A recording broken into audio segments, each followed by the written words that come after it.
হবিগঞ্জে truck ভর্তি পাথরের নিচে লুকিয়ে পাচারের সময় প্রায় 2 কোটি টাকার ভারতীয় কসমেটিক্স জব্দ করেছে বর্ডার গার্ড বাংলাদেশ। গত বৃহস্পতিবার ভোরে মাধবপুর উপজেলা এলাকায় পরিচালিত এক বিশেষ অভিযানে এসব চোরাই পণ্য উদ্ধার করা হয়।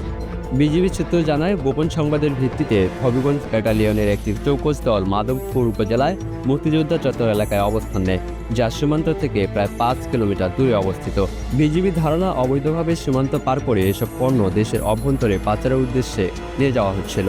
জব্দকৃত কসমেটিক্সের আনুমানিক মূল্য প্রায় 2 কোটি টাকা। তবে এ ঘটনায় ট্রাক চালক বা সংশ্লিষ্ট কাউকে আটক করা সম্ভব হয়নি।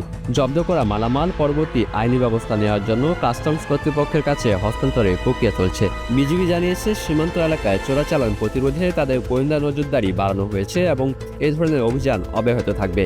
একই সঙ্গে সীমান্তবর্তী জনগণকে এ বিষয়ে সচেতন হওয়ার এবং আইনশৃঙ্খলা রক্ষাকারী বাহিনীকে সহযোগিতা করার আহ্বান জানানো হয়েছে।